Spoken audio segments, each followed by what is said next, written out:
Simenon's Maigret, a series of plays based on the novels of Georges Simenon.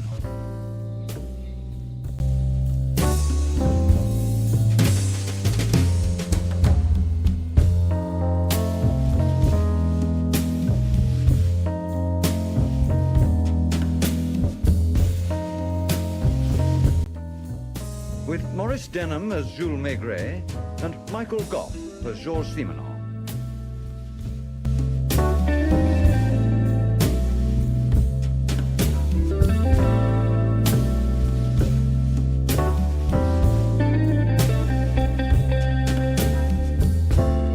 Oh, really? My dear Jules, what is it? Now read that, Georges. Just read it. Latest positions in the Tour de France. What?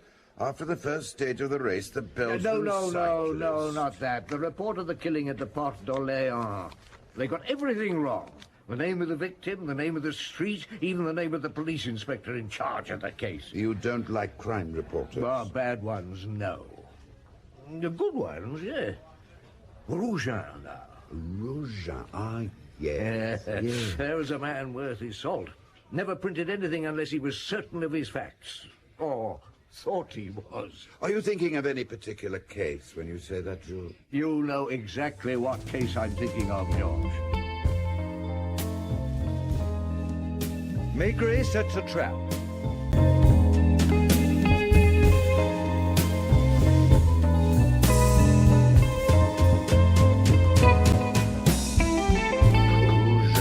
He was the reporter who scooped the story of the Montmartre killing. Yes, and deserved to. It was a sweltering hot August, if you remember, and most of the reporters preferred to stay in the Brasserie Dauphine rather than hang around the Quai des Orfèvres. But Rougeon thought he was onto something, and stuck at it, sitting outside my office, sweating like a pig, with nothing to drink except lukewarm water from the tap down the corridor. But at least he was there when Lapointe came to see me. When he brought in... Suspect number one. With Lapointe's jacket over his head to hide him from anyone who might be curious. Well, that was about 4 o'clock in the afternoon. Rougeon was straight onto him. Who is he, Inspector? I'm sorry, I'm not at liberty to say. Oh, come off it, Lapointe. Where does he come from? Where did you pick him up? It's far too hot to be bothered with your questions, Rougeon. Ask Chief Inspector Maigret. Ah, so that's where you're taking him. Thank you. Is he a suspect? As I said before, I don't know. How many murders have there been in Montmartre? Or 5 over the course of 6 months. All women, all stabbed to death. All of them had their clothes torn methodically. All of them had superficial lacerations. Nothing stolen? No. Well, it must have been about 11 o'clock at night when I finally sent poor Lapointe and the other chap, still with Lapointe's coat over his head, off in a car. But when I left the office, there was Rougeon, still waiting, still sweating, refusing to let up while he thought there was a story around. Ah, evening, Chief Inspector. Are you still here, Rougeon? Who was it? Who? The chap with Lapointe. Sorry, I can't help you. Try again tomorrow. It may be cooler then. Will you make a statement tomorrow? I don't know. Has he got something to do with the Montmartre killings? No. Sorry. No statement. Thank you, Chief Inspector. Good night. And what did he print? Killer caught at last. Is this the Montmartre maniac? And of course it wasn't. No. He was a delightful fellow called Maigret. I needed a man whose description would be as unimpressive as possible and whose face wouldn't be known to the public or the press. I was setting a trap for the real killer, and I needed bait. What gave you the idea in the first place? Well, the previous evening, Madame Maigret and I had been out to dinner with Raoul Pardon and his wife. And afterwards, I was talking with a fellow guest, Professor Tissot, who was the director of the mental hospital in the Rue Cabanis. Ah, yes. He was a very interesting, intelligent man.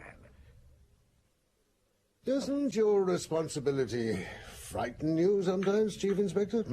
You're referring to the Montmartre killings. Yes. I wouldn't like to be in your place, with the public getting panic-stricken, newspapers doing nothing to reassure them. And high-placed persons with their own ideas of what you ought to do, all cancelling each other out? That is the correct picture, I take it. Yes, it is. What makes you think they're all the work of one man? Well, when there's a series of crimes, as on this occasion, the first thing we do is to look for what they have in common. Such as? Well, the time, for one thing. Now, in this case, the first attack took place at 8 o'clock in the evening, and it was February, so it was dark by then. Now, the crime on March the 3rd was committed a quarter of an hour later, and so on until the last one in July, which took place a few minutes before 10 o'clock. Now, obviously, the murderer waits for darkness and then attacks. What about the dates? Ah, well, I've gone over them time and time again. First of all, people talked about the full moon. Oh, they always blame the moon when they can't think of anything else. You? As a doctor? No. As a man? I don't know. In any case, any one of the attacks took place when the moon was full. And there were no other common factors, not on any particular day of the week, nor during any particular part of the month.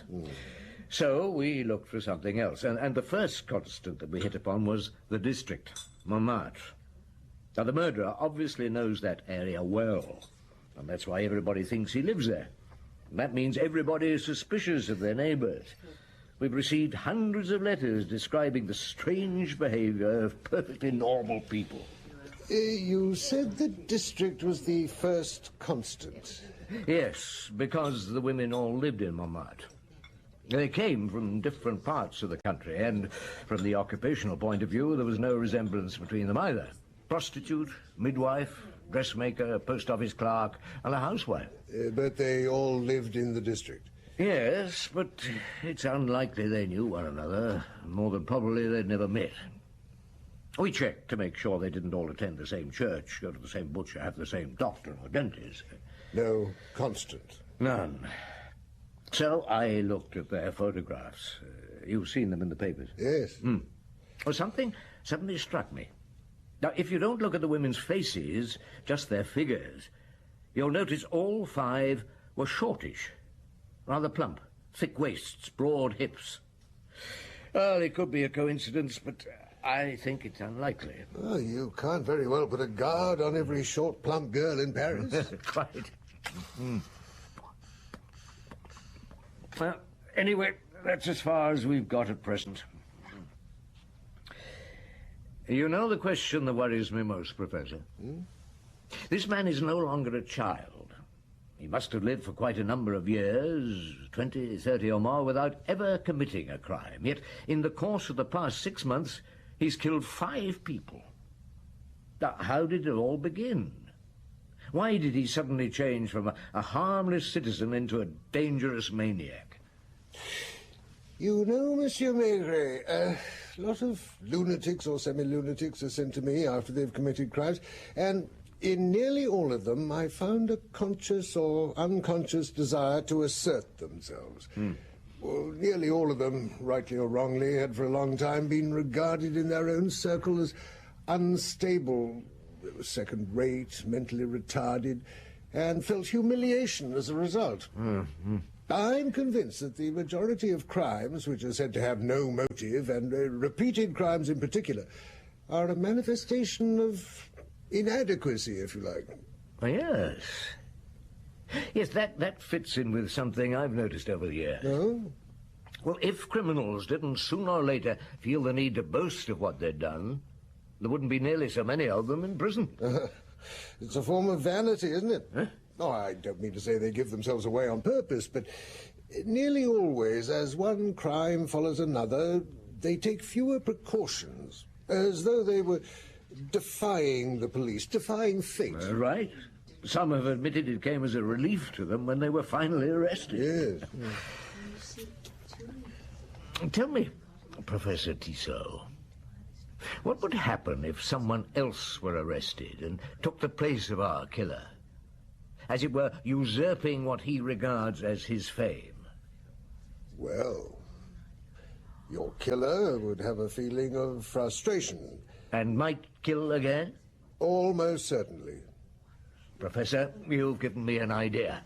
The man's pride in the crimes he has committed may be our best chance of catching him. Inspector's room, Lucas speaking. Yes, that's right. What division are you from? Ah, yes. You're to cover the Rue Colincourt from the Place Clichy to the metro station. Dress as inconspicuously as possible and carry a gun. You've met the policewomen who are acting as decoys in that area? Good. Good. Well, just remember, they're to be protected at all costs. You're on duty from 8 o'clock, but we're not expecting anything before dark. Good luck. Well, that's the last of them. How many does that make? 174 plainclothes officers, 20 short, fat policewomen acting as decoys. God knows how many were standing by, and all on the off chance that our pet murderer might decide to have another go tonight. Yeah. So, now it's over to you, Janvier. I shall just sit here as befits an officer of my age and position, while you and the rest of the youngsters dash up and down Montmartre trying to look like civilians. Let's hope you catch him. You sound doubtful. Never count your chickens, Lapointe. Where's your beat? Oh, I'm with the chief inspector in a patrol car. No, teacher's pet. Now look, Janvier. All right. Still don't see how the chief can be sure this man will attack one of the policewomen. Or that he'll attack anyone at all. Well, his theory is that now all the papers have said we've caught the murderer, the real chap will be so furious he'll kill someone else, just to prove he's still on the loose. Well, it's a long shot, but it just might work. Pretty risky long shot. What happens if the man succeeds? Right, come on, Lapointe. Let's get started. Off you go, Janvier, and good luck. Got your gun? Yes, sir. Look out for the shop, Lucas. Lapointe. Okay, Chief. Good luck, Chief.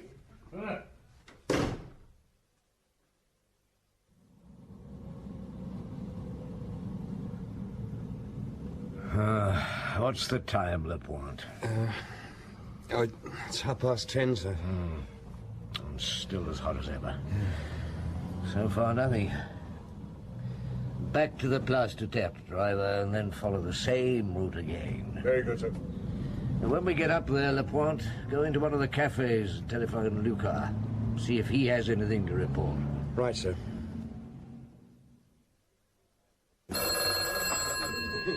Lucas. No, Lapointe, nothing at all. Just a prostitute complaining a foreign sailor had knocked her about. From the sound of her voice, I don't blame him. Oh, tell the chief that reporter's still here. Yes, Rougeon. I think I'll move a bed in and charge him rent. Good hunting.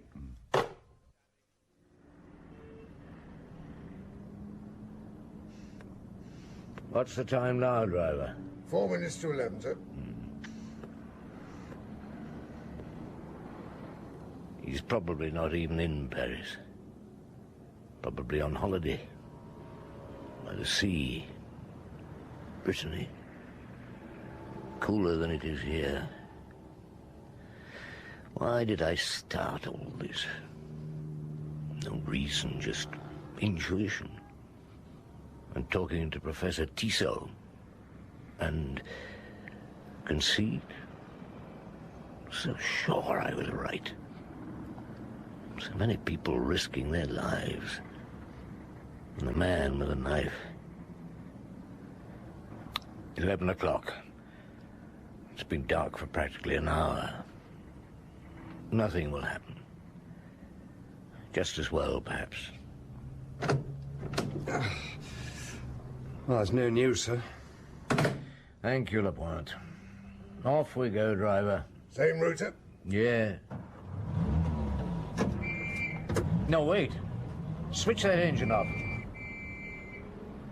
Where's that coming from? Far side of the square. Down towards the Avenue Junot. Step on it, driver. Right, sir.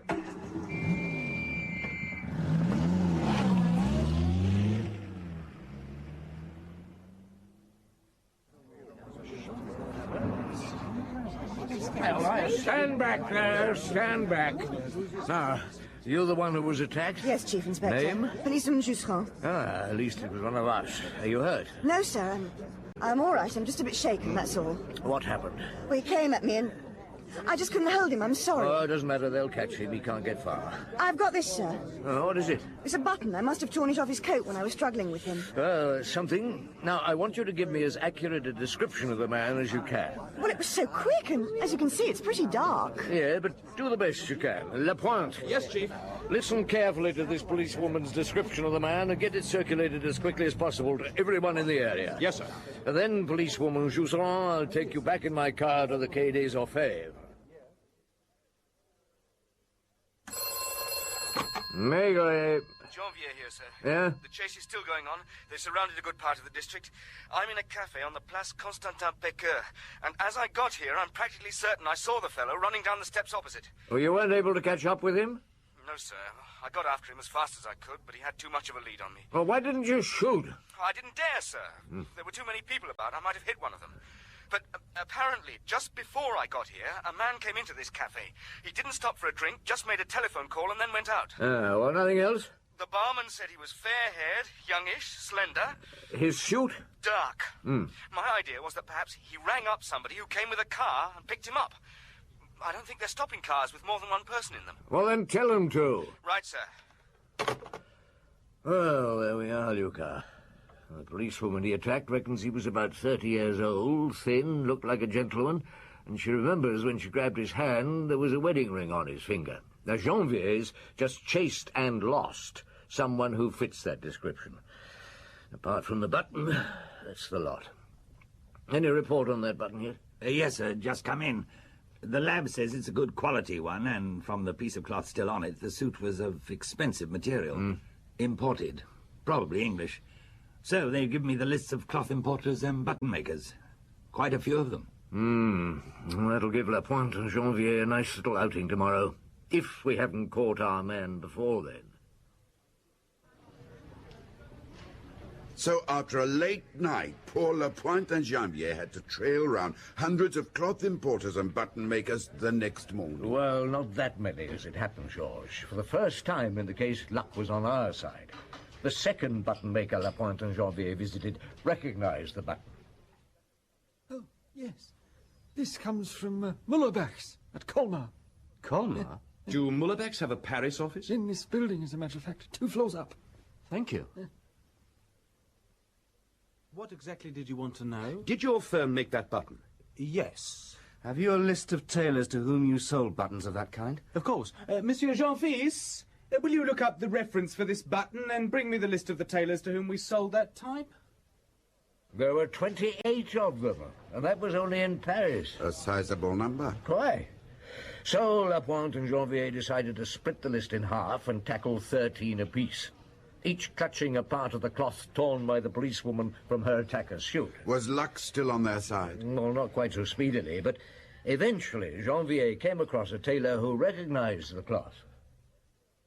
Yes, this is one of our materials. Why, do you want a suit? No, but I would like a list of the customers for whom you've made a suit in this material. Well, there's only been one recently, and well, even that was some time ago. How long? It was last autumn. You remember the customer? Oh, yes, indeed. I made the suit for him myself. Who was it? Monsieur Monsin, Marcel Monsin, a very nice gentleman. Oh, I've made his clothes for several years now. Does he live in the district? Yes, I have the address somewhere. Chief, Janvier here. I found him. Yes, he lives in the Boulevard Saint-Germain. I'm just opposite the house now, in a cafe called the Solferino. What, Chief? Order you a beer. Very good, sir.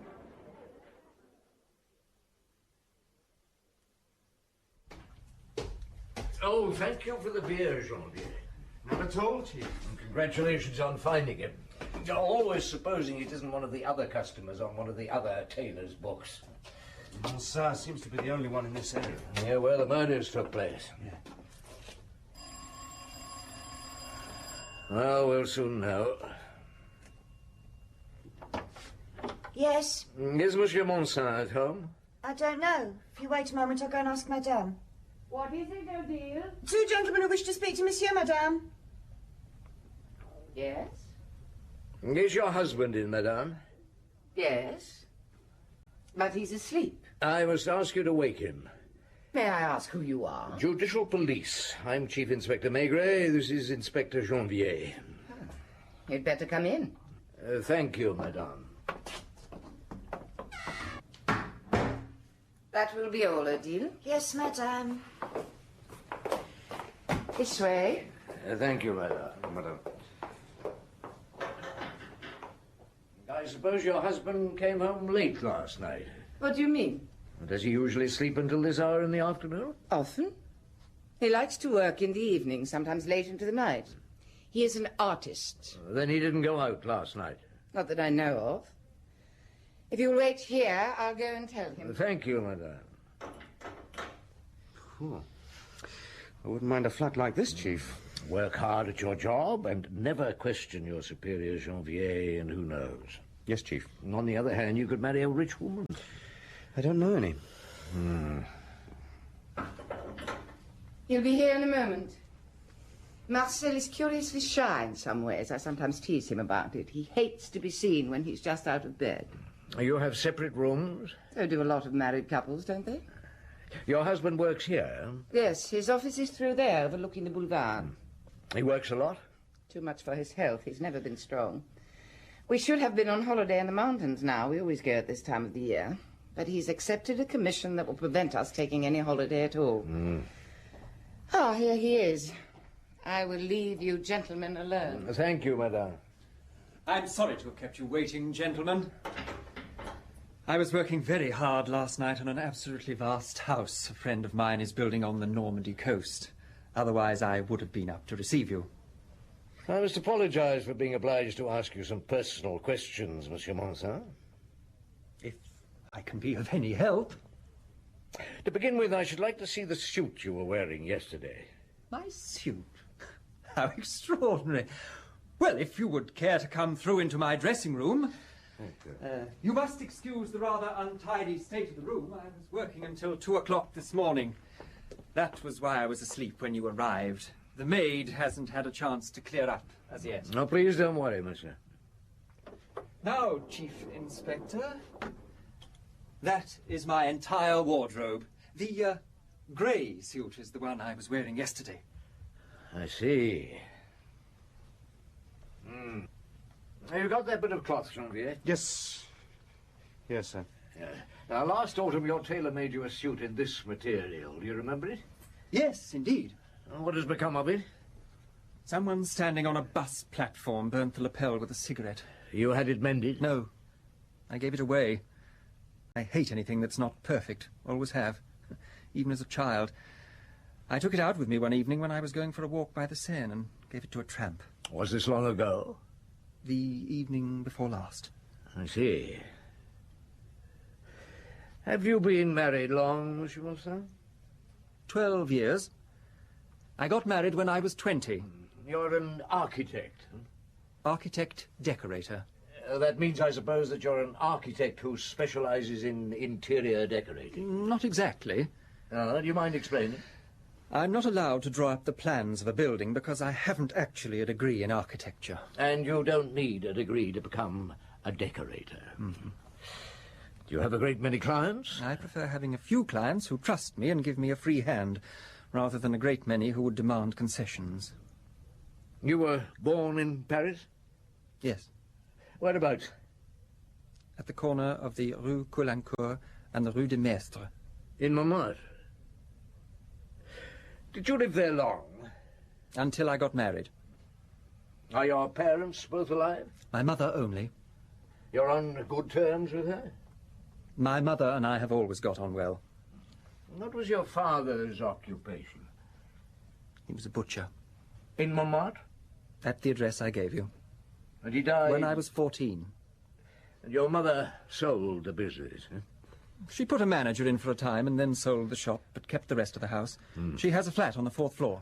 Monsieur Monsin, I'm afraid I have to ask you to accompany my inspector here to the Quai des Orfèvres. Is that necessary? I'm afraid so. Janvier? Sir? I'll be back there as soon as I've had a word with Monsieur Monsin's mother. Right, Chief. Now, Chief Inspector, what exactly do you want with me? You saw your son yesterday evening, madame. What have the police to do with my son? Please be good enough to answer my questions. Why should I have seen him? I imagine he does visit you now and then? Often. With his wife? I fail to see what that has to do with you. No, did your son come here yesterday evening? No. Nor during the night? He is not in the habit of coming to see me at night. Are you or are you not going to explain the meaning of these questions? I warn you, I shall answer no more of them. I am in my own home, and I can remain silent if I choose. Madame Monsin, I regret to inform you that your son is suspected of having committed 5 murders in the past few months. What did you say? We have good reason to believe that the 5 murders committed here in Montmartre were his work. How dare you? Your son has not been here within the last 24 hours. No. When did you last see him? I don't know. You don't remember his visit? No. Tell me, madame, when he got married, was it with your approval? Yes. I was fool enough to... To arrange the marriage? Oh, what does it matter now? You're no longer on good terms with your daughter-in-law. What has it to do with you? That concerns my son's private life, which is nobody else's business, neither mine nor yours. Have you arrested Marcel? He's in my office at the Quai des Orfèvres. I want to see him. Of course, Madame Monsin.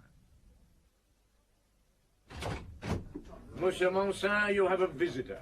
Don't be frightened, Marcel. I'm here. Mamma, they shouldn't have brought you here. Oh, they didn't. I chose to come. What are they doing to you? Just asking questions, Mamma. They're mad. I tell you, they're mad. But I shall get the best lawyer in Paris. I don't care how much he wants. I'll spend my last penny if necessary. I'll sell the house, beg on the streets. Hush, Mamma. Yvonne knows you're here? She knows, Mamma. Then where is she? What did she say? So, if you'll please sit down, Madame. I don't want to sit down. What I want is to have my son back. Come, Marcel. We'll soon see if they dare to keep you. I'm sorry, Madame. So, you're arresting him? I'm keeping him at the disposal of the law. Now, will you be good enough to sit down and answer a few questions? I shall answer nothing. Don't be afraid, Marcel. I shall take care of you.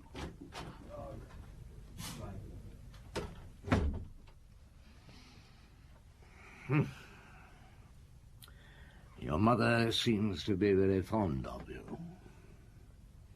I'm all she has left. Come in. Yes, Janvier? Sorry, sir, I didn't realize you had someone with you. Oh, that's all right. Call Lapointe. Lapointe? Yes? The chief wants you. Yes, chief? Take Monsieur Monsin to the cells. See that he's comfortable and has anything he wants. Right. This way, monsieur. Thank you. Now, young Janvier. We found that fellow's suit, chief. Huh? Or at least the jacket. Where? We picked up a tramp who was wearing it down by the Seine near the Pont d'Austerlitz. Says he found it on the river bank. When? This morning at 6 o'clock. And the trousers? They were there, too, but he was with a pal. They divided the suit between them. We've not got the one with the trousers yet, but it won't take long.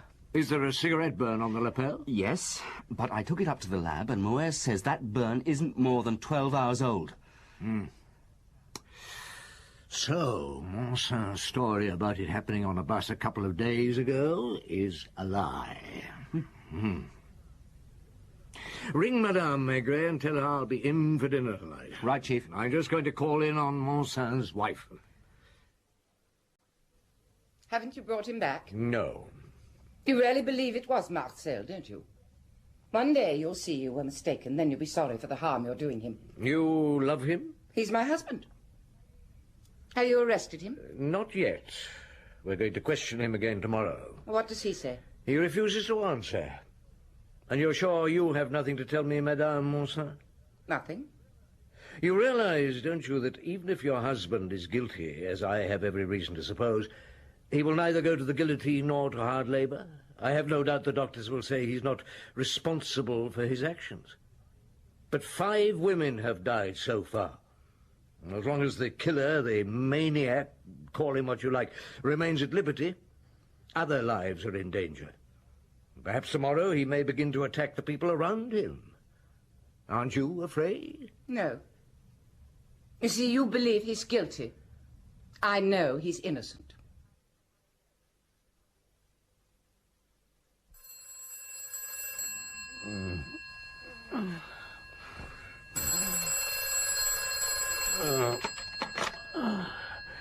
Is that you, Chief? Who's speaking? Lapointe, sir. Hmm? I'm sorry to disturb you. Yeah, I'm sorry, too. I was fast asleep. What's the time? 12:30, sir. Oh, good Lord. Where are you? In the Rue de Maistre. There's just been another killing. What? A woman. Stabbed several times, her dress slashed. When did it happen? About 3/4 of an hour ago. I'll be there. So, another killing. Yes, and in a way, it was my fault. This time it couldn't have been Monsin, because he was safely tucked up in the cell. And as usual, no one saw the crime being committed. No one. But I had my own ideas about who might have done it. But it shouldn't have happened. Anyway, I made certain arrangements and was in early at the Quai des Orfèvres the next morning. Are they here? Yes, Chief. We put them both in the interrogation room. Did the sparks fly? They just took one look at each other, sat down and shut up. What are we to do now, sir? Oh, for the moment, nothing. You go and sit in the next door office, Janvier, near the communicating door. If they decide to talk, try to hear what they say. Right, Chief. And Luca, Chief. have some of these newspapers taken into the two women. Let's put them on the desk, but make sure that from where they're sitting they can both see the headlines about last night's murder. Right, sharp. Lapointe? Chief, Where's Monsin? I put him in your office, as you told me. Oh, good. Now, don't disturb him. No, I thought this... Good morning, Monsieur Monsin. You've been informed of what happened last night? No one's told me a word. Then you'd better read this. As you can see, someone is doing their utmost to save you. It's a pity it's cost another innocent girl her life. Your mother and your wife are here. They'll be brought in presently, and you can have it out among yourselves. Nothing to say? Nothing. Don't you think it's about time you put a stop to all this? Don't you think this makes at least one crime too many? If you talked yesterday, this one would never have been committed. It was nothing to do with me. Oh, yes, it was. It was everything to do with you. Which of them did it? I don't know what you mean. I've looked through all those photographs of you your mother has piously preserved in her flat. Dozens of you, hundreds, but none of your father. I don't even know what he looked like. He was a tradesman, wasn't he? A butcher. I suppose your mother was ashamed of him. Were you? How old did you say you were when he died? 14. And after that, Mother took over. Didn't you ever have a desire to rebel against all the fussing and mollycoddling? No, I suppose not. You didn't rebel because you're lazy and vain. Some people are born with a title, money, servants. You were born with a mother that took the place of all that. Whatever might happen to you, Mother was there, and you knew it. You could do whatever you chose, and the only price you had to pay was obedience. You belonged to your mother. You were her property. You weren't allowed to grow up into a proper man. Why did she marry you off at the age of 20? For fear you'd begin having love affairs?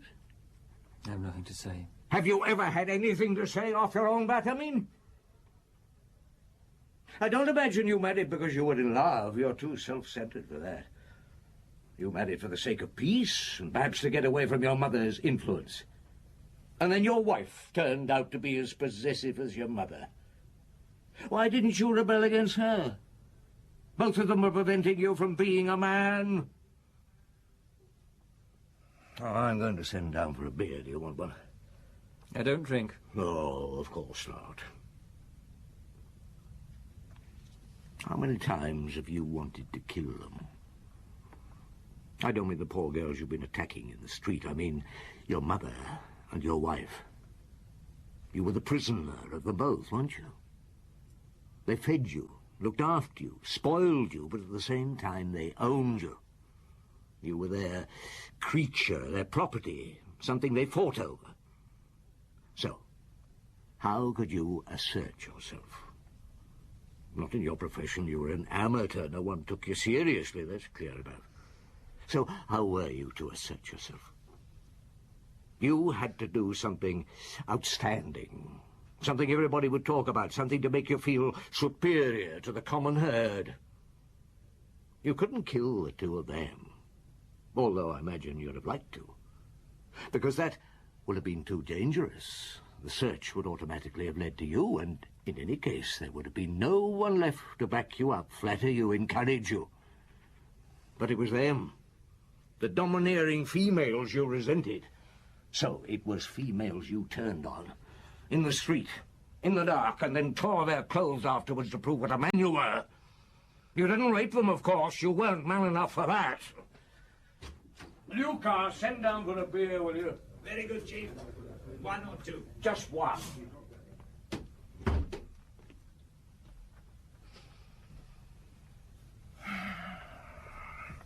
You know, Monsieur, I shall remember you all my life. Never before in the whole of my career has a case bothered me so much. When you were arrested yesterday, neither of those women thought you were innocent, and one of them decided to save you.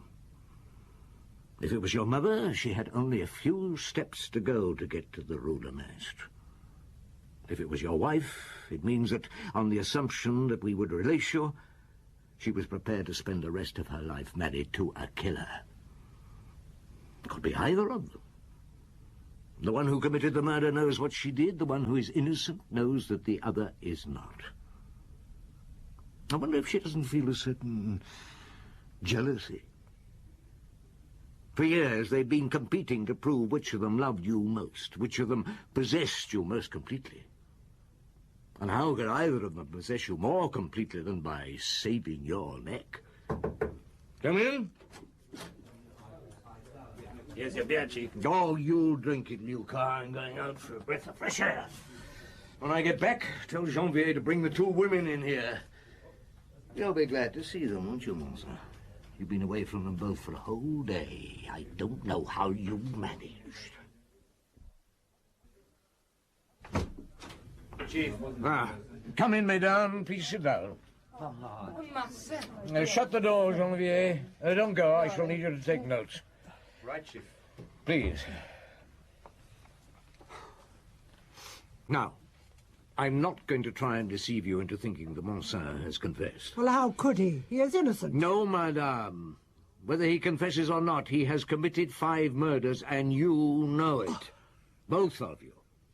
Because you know his weaknesses better than anyone. Sooner or later, it will be proved. Sooner or later, he'll end up in prison or in an asylum. Never. One of you took it into her head that by committing another murder, she could avert suspicion from him. All that remains for me to do is to find out which of you, last night, stabbed a certain Jeannie Laurent to death at the corner of the Rue de Maistre. You have no right to question us without a lawyer being present. It is our right to have legal advice. Now, kindly sit down, madame, unless you have a confession to make. How dare you? You're behaving like a boor, which is what you are, a boor. Please, Mamma. Now, if you continue to make a scene, madame, I shall have you taken away by an inspector who will question you while I deal with your son and daughter-in-law. Oh. Thank you. I'm convinced that not only did one of you hope to save Monsan by committing a crime similar to his while he was in custody, but that also one of you had known for a long while what was going on. The time this latest murder was committed, the stabbing, the slashing of the clothes, all that was identical with the other crimes. But there was one difference. The girl who was killed at the corner of the Rue de Maistre was tall, slim, totally unlike the other victims. Did neither of you notice that every woman Monsan struck down was short, plump, similar to yourselves, mesdames? Or were you unwilling to admit that every time he killed, he was, in his mind, killing one of you, trying to assert his right to some sort of freedom, some existence apart from you? Do you still think it was worth either of you risking your necks to save such a man? Although I suppose you'd regard it as preserving what you consider to be your property. I am perfectly willing to die for my son. He is my child. It doesn't matter to me what he has done. And it doesn't matter to me what becomes of the little tarts who walk the streets of Montmartre at night. You killed Jeannie Laurent? I do not know her name. You are responsible for the murder committed in the Rue de Metz last night? Yes. In that case, can you tell me the colour of the victim's dress? It was too dark to see. She was killed less than 5 yards from a street lamp. I didn't pay attention. But when you slashed the material? The colour, madame? The dress was blue. Oh. Yes, your daughter-in-law is right, madame. Yes, it was blue. Yvonne Monsin, you admit to the murder of Jeannie Laurent? Yes.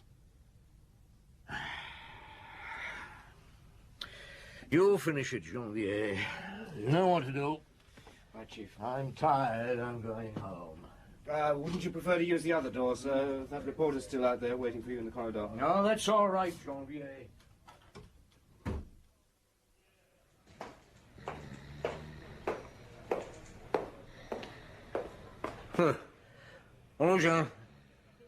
Rojan, wake up. What? Oh, I'm sorry, I must have dropped off. Yes, I think you must. I didn't get much sleep last night. No, this corridor isn't the most comfortable of places. Any statement, Chief Inspector? Oh, why not? Let's go down to the Brasserie Dauphine, Rougin. The chairs are softer, the beer's cold, and I can tell you all about it in comfort. And that was how Rougin scooped the story. Yes, I should have waited, of course, given an official release to all the papers at the same time, but after all, Rougin was there, and I was tired. I'm not surprised. I don't think I've ever been so tired. After I talked to him, I went home, lay down on the bed, and slept. Woke about 6 that evening, and took my wife to the picture. To escape? Relax? In a way. I just felt I wanted to rub shoulders with a few human beings again. Convince myself there were one or two still left.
I'm just me, and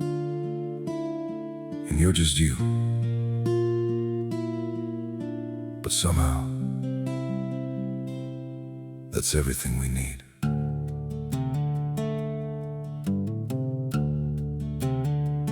I don't have a perfect story, no shining crown to wear, just a heart that keeps on choosing you in every prayer. You're not made of fairy tales, you're not some distant dream, just the one who feels like home in ways I can't explain. I'm just me and you're just you, nothing more, but it feels true. No disguise, no in between, just the way it's meant to be. We don't need to be someone, we don't have to chase the sun. In this world so wild and free, you belong with me.